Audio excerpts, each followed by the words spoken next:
All right, so I'm here with Equipto, the man from Board Stiff, and the new documentary is out and it's doing incredibly well. So are you happy with how it's all going in terms of reaction? Yeah, man. I couldn't be more happier, honestly. You know, like family, friends, longtime fans, new fans now, right? Are like all being hip to what's going on, the hard work, so I couldn't really be too much more happier about the love it's receiving right now. Yeah. One of the things that I heard from people that they were like, wow, I didn't know there was so much history there. And like one of the things I think is the connection with San Quinn. Right. You want to touch on that? Yeah, San Quinn. I mean, he's on one of these podcasts and he's talking. He says it too. He's like, man, Equipto taught me how to write my first rap. Like right. I remember I met him when he was like 11, 12 years old. Man, like we had a mutual friend that went and I went to his house. I was like, whatever, 4 or 5 years older, and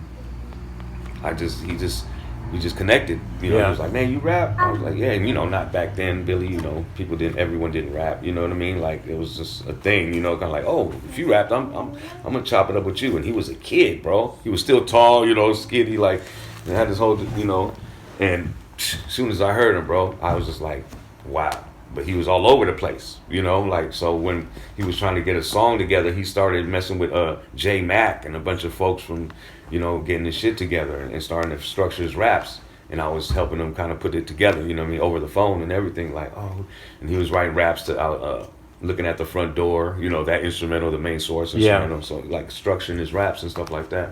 But yeah, dude, and then, like you said, his name used to be Killer B, and White Mike was like, man, your name's Quinn. Yeah, you should be saying Quinn, but that's Frisco. You know what I mean? And like Quinn said, it's stuck ever since. He was just saying Quinn, but like we just watched him blossom. You feel me? Like, oh my God, that was one of the proudest moments ever. But there's so many San Francisco, Bay Area, but particularly San Francisco artists that you as a San Francisco hip-hopper have crossed path with and collaborated with. Mm-hmm. And one of them is Andre Nickatina. Mm-hmm. And that kind of brought you to a whole different audience. So did that come about by accident? Like, how did you guys start collaborating in the first place? Right. Because I never would have guessed put the two of you together.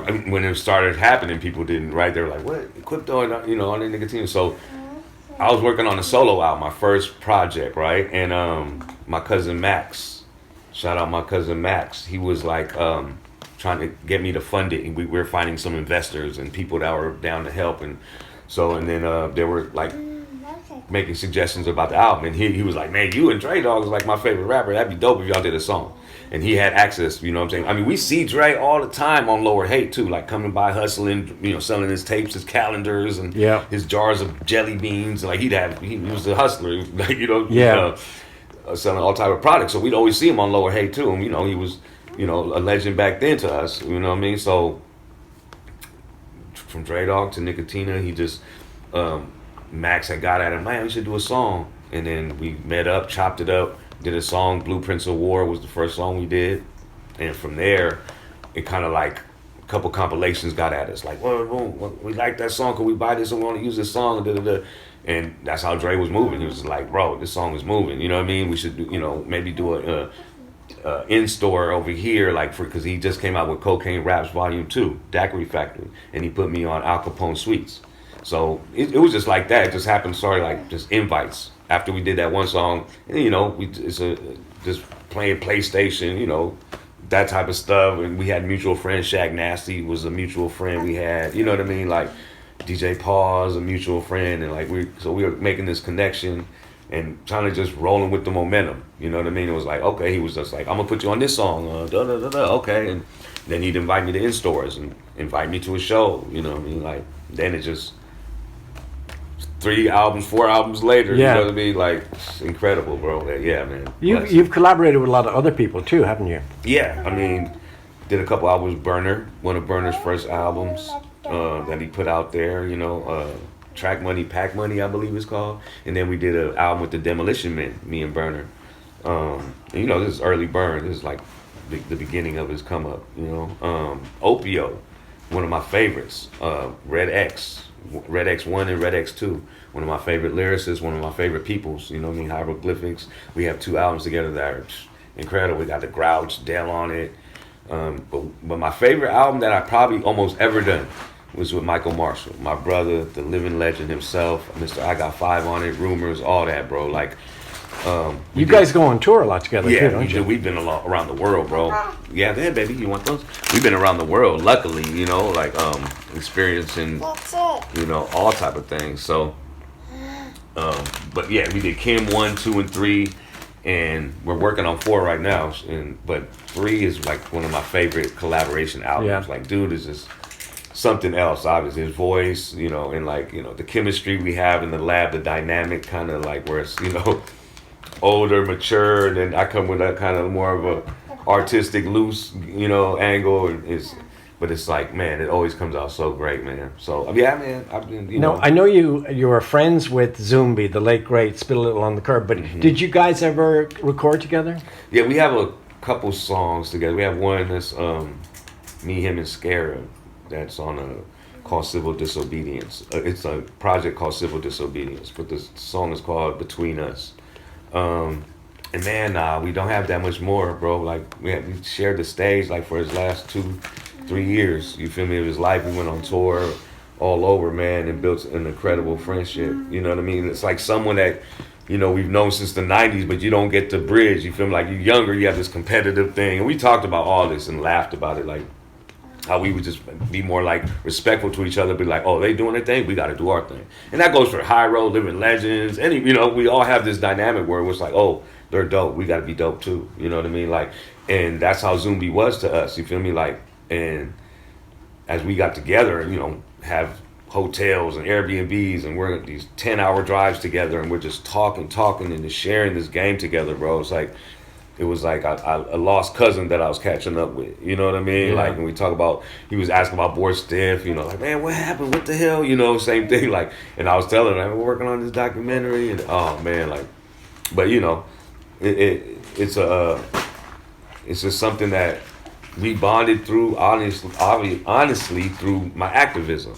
You know what I mean? Like, because we were cool and everything, but when he saw me doing hunger strike and rushing Ed Lee and shutting down these town hall meetings and doing all this shit, like, he was like, he text me out the blue. He got my number from Grouch or somebody, and he would start texting me, bro. And Zumbi like, bro, I'm proud of what you're doing out there, bro. Like, we should chop it up sometimes. I want to chop it up.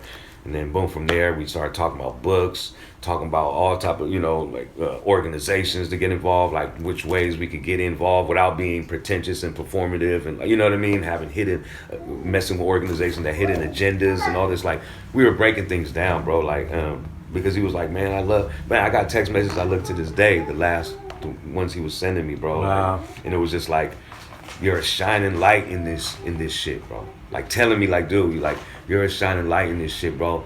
I'm proud of you for what you've been doing, bro. Like, you're an example of what we all could be doing, bro. Like, it's just such humbling shit, and like, and it makes me feel so goddamn like more responsible for what's going on too. Like, I have a responsibility, not responsible for what's happening, but a responsibility to help bring justice towards this brother's case and help his family find some type of closure to this. You know what I mean? Like, where it's still not knowing what's going on. Including that protest outside the hospital over in Berkeley. Yes. Yeah. Exactly. Yeah, man. A lot of people showed up that day, right? Yeah. It was good, man. You know, like, people are still wondering what the hell is going on, obviously, you know, like, and it's still like a lot of shit that will probably, you know, get exposed later. Yeah. Because I'm not at liberty, and I'm not the one to really say what's going on at this moment, as far as like, you know, whatever the legal teams and all these things that are going on. Because I'm one, honestly, that doesn't